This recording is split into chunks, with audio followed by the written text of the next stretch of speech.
Welcome, everyone, to a bonus episode of the English Sessions. I am your host and dog lover, Mike Butler. Today's episode is part of a series called Great Greta's Doing Great Things, because history is fun and because we have ended our puppy naming contest. The name of our puppy is now Greta. The winner of our contest is Patrick, because he thought of the name Gobou, which was a very close runner-up. A runner-up is a phrase for someone or something that is not the winner, but is in second place. So Gobou is not the winner, but perhaps will become her middle name, Greta Gobou. I like that. It sounds like Greta Garbo, which is the Greta, the Great Greta, that we are talking about today. So let's get started. This episode is for everyone. However, my Patreon supporters can expect an episode or two of the Great Gretas doing great things in the future, exclusively for them. Go to patreon.com/theenglishsessions to sign up and become a supporter of the English Sessions. Today, I am going to talk about Greta Garbo. Who do you think of when you hear the name Greta? Perhaps you think of Greta Garbo. She was a very famous film actress, first in Sweden and then in the United States. Go to the website www.englishsessionswithmike.com for the audio transcript of this episode about Greta Garbo. I am very excited today to talk about the great Greta Garbo. I love classic cinema, by the way, and I can't think of a more famous Greta in cinema history than the mysterious and alluring Greta Garbo. Someone who is alluring is powerfully and mysteriously attractive or fascinating. So why was Greta Garbo so alluring, so fascinating? Let's talk about it.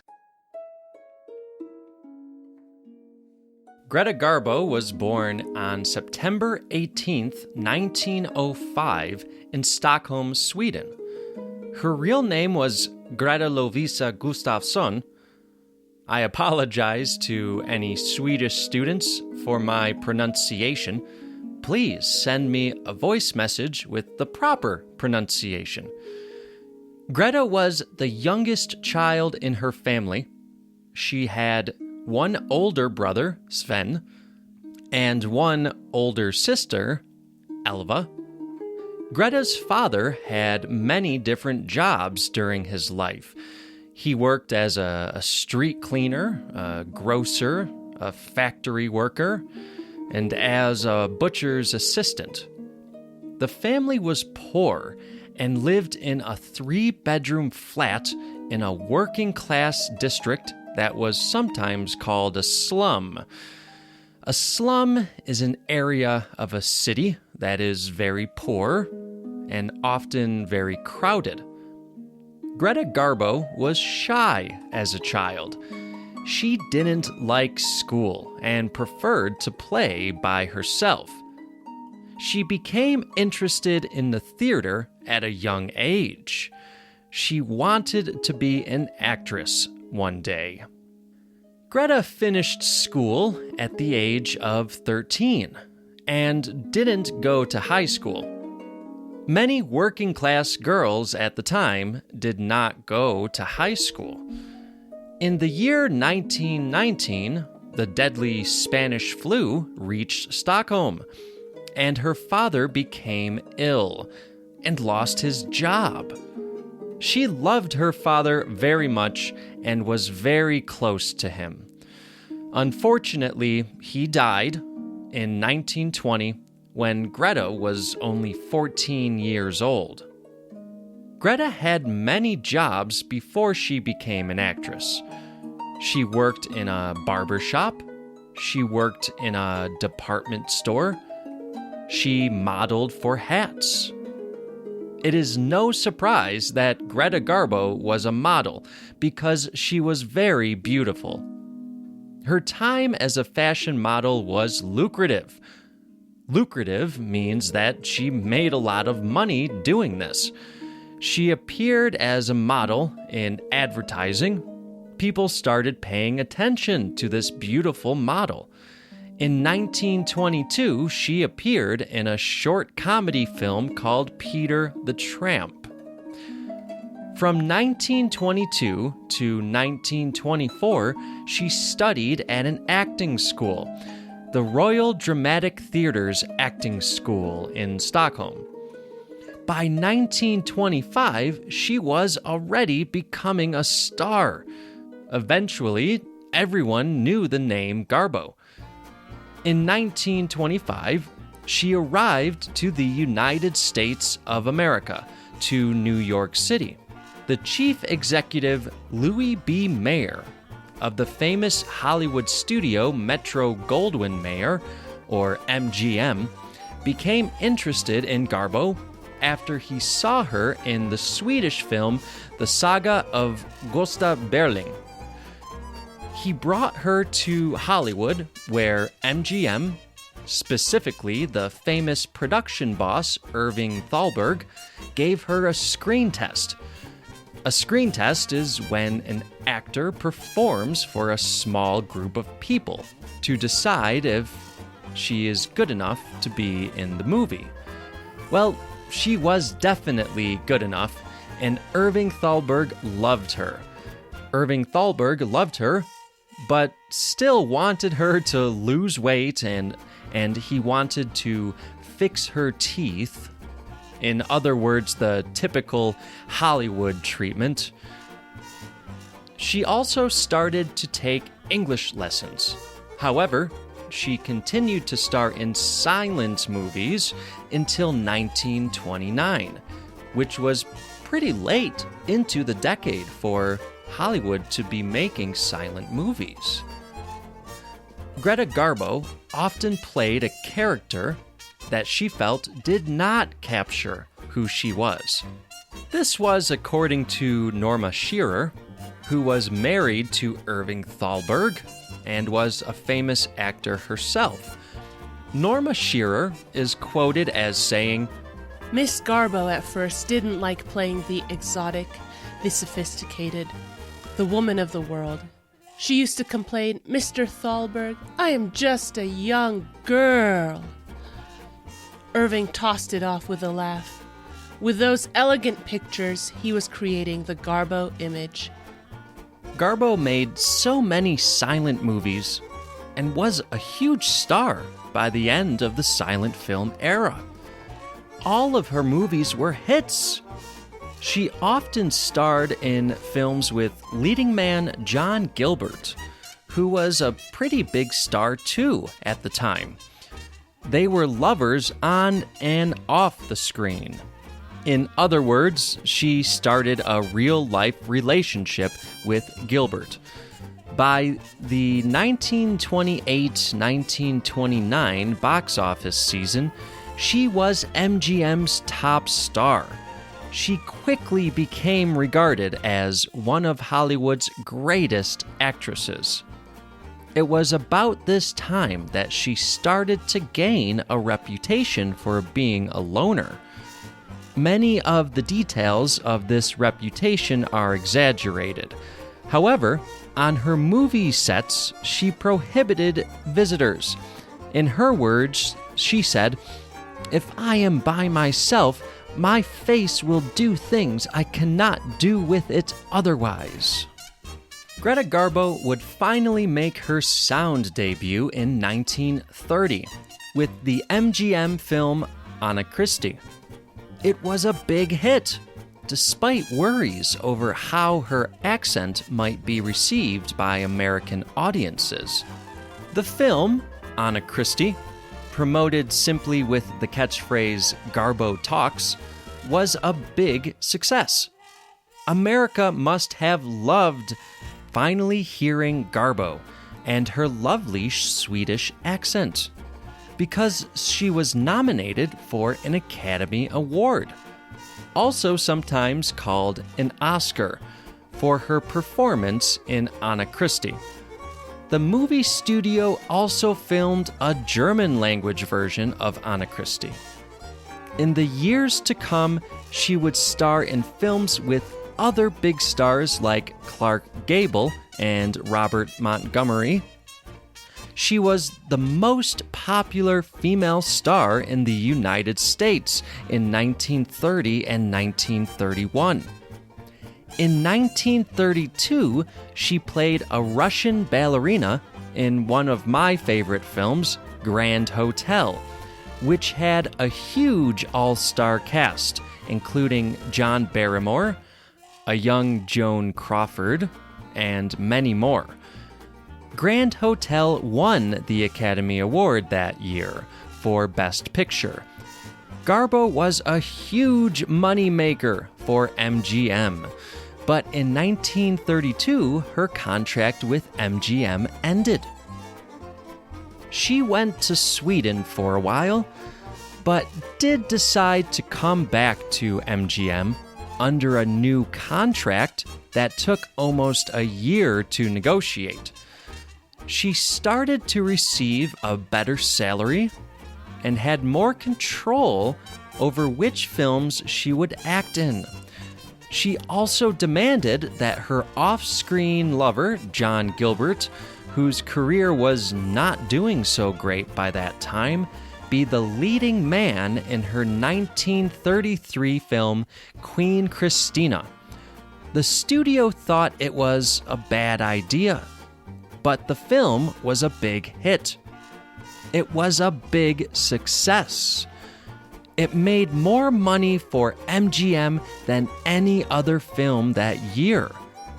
Queen Christina was scandalous, though, because in the movie, Garbo disguises herself as a man and kisses a female co-star. For a while, in the 1930s, Garbo focused on creating historical and melodramatic films, which were more successful abroad than in the United States. By the mid-1930s, her popularity started to wane. American audiences' interests started to change as the country entered the period that we call the Great Depression. Also, starting in 1934, the Motion Picture Production Code, sometimes called the Hays Code, started censoring movies much more than in those early Hollywood days. Suddenly, figures like Garbo started to seem a bit too scandalous for some audiences. Garbo also demanded a pretty large sum of money as her salary. Good for her. Garbo had more big hits, though, like the 1935 film Anna Karenina and the film Camille in 1936. This was a sad year for Garbo. John Gilbert died that year. He was only 38 years old.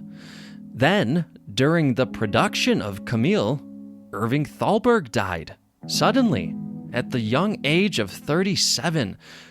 Some believe you can really see her true sorrow from such a massive loss in this film. Remember, sorrow is a very deep sadness or misery. She was again nominated for an Academy Award for her performance in Camille.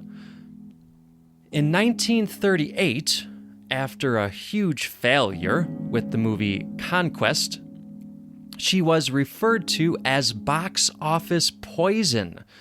This means that she was thought of as not being able to make money for Hollywood. But what the heck, Hollywood? Garbo was on a roller coaster ride, with success and then failure and then success.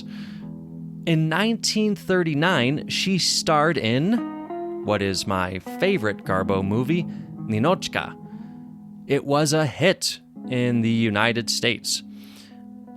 It was banned in the Soviet Union because it was a satire that was unfavorable toward the Soviet Union, which was under control of Joseph Stalin at the time. Ninochka was a comedy under direction of the great Ernst Lubitsch and was promoted this time with the catchphrase, Garbo laughs. Audiences must have loved that, as part of her reputation was being rather serious.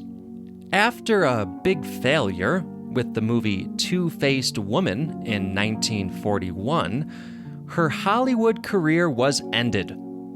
She didn't want to retire at first, but admitted that Two-Faced Woman was her grave. Remember, a grave is a place of burial for a dead body.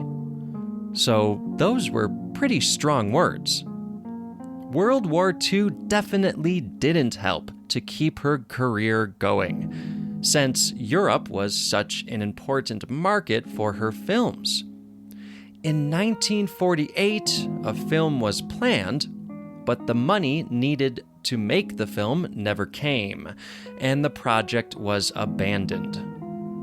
She was offered roles in the 1940s, but rejected most of them. For all of you film buffs out there, here's a little fact for you. She was even offered the role of Norma Desmond in the incredible film noir Sunset Boulevard. In my opinion, Garbo chose to leave the spotlight of Hollywood. She'd had enough. And to be honest, after all the horror stories I've learned about those early days of Hollywood, I don't blame her one bit. She didn't like being pushed around and fought back at a time when many actors, especially women, did not have much control in Hollywood. After retiring from Hollywood, she tried to stay out of the spotlight. Greta Garbo did not like making public appearances and despised publicity. She suffered from depression, and one biographer believes she may have been bipolar. Once in 1933, she was quoted as saying, "I am very happy one moment, the next there is nothing left for me." She loved art and was an art collector for many years. She became a naturalized citizen of the United States in 1951 and lived in Manhattan, New York City, for the rest of her life. She never married, had no children, and lived alone. She had lovers, though, including the previously mentioned John Gilbert, and many believe she was bisexual. Greta Garbo died on April 15, 1990. She was 84 years old. She had breast cancer later in her life, and her death is attributed to pneumonia and renal failure. In her life, she received many awards, including an Academy Honorary Award, a Swedish Royal Medal, and most importantly, the George Eastman Award, given by the George Eastman House, a place where I have spent many hours of my life. Greta Garbo faded from view, but never from memory. She was once named the most beautiful woman who ever lived by the Guinness Book of World Records. Many held and kept her in high regard. She was admired by screen legends like Bette Davis and acclaimed directors like George Cukor. She's even mentioned in the Ernest Hemingway novel For Whom the Bell Tolls. I hope you will explore her career and watch some of her great movies. I highly recommend Grand Hotel and Ninochka. You can find several documentaries about her and many books about her life and career as well. Thank you for listening today to the Great Greta Doing Great Things bonus series of the English Sessions podcast. Any questions? Any comments? Write to me at mike@englishsessionswithmike.com. Leave a message for me on the website, www.englishsessionswithmike.com, and I will play it on the podcast. Make sure to subscribe to this podcast so you won't miss an episode. Visit www.englishsessionswithmike.com for more content. Please rate and review the English Sessions on Apple Podcasts, Spotify, or wherever you get podcasts. Find us on social media, Twitter at the E-Sessions, Instagram at English Sessions with Mike. Search for the English Sessions on Facebook. Until next time, this is Mike signing off.